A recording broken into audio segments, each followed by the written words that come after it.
the governor's office, under his line item, is asking for a 9.4% increase of about $644,000. Why is that needed, and what will it be used for? Yeah, I believe it's just strictly related to salary increases, contract salary increases, and I believe there was some one-time prior year dollars used. Okay, all right.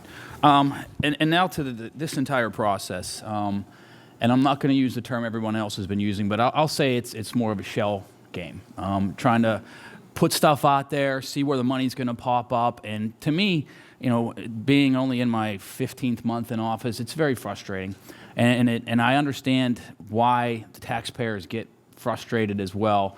There really isn't a lot of transparency in this process, and I have a whole list of things that I could go through over these. I guess you get the download from all 3 weeks of us sitting here and going through this process. But Lucky that way.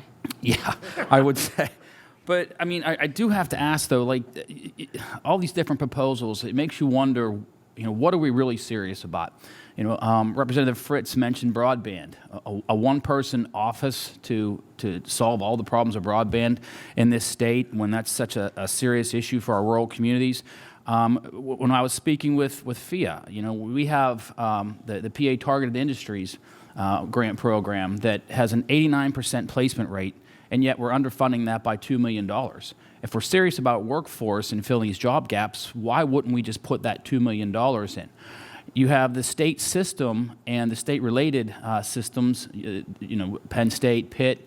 We're funding all of them to lower tuition rates, and we're creating competition between the state system and the state-related at a time when the state system is struggling. And they've asked for $20 million over the next 5 years for $100 million, yet that's not even funded in the budget, correct? Correct. The state police. The state police should be focusing on protecting our communities and protecting our families and keeping people safe, not how they can fill their own budget gap. I mean, I just, some of this stuff, and I think Representative Violet hit it very well, these are fundamental things that government should be doing. And again, we're playing a shell game with taxpayer money, and from my perspective, again, being new, it's just super frustrating.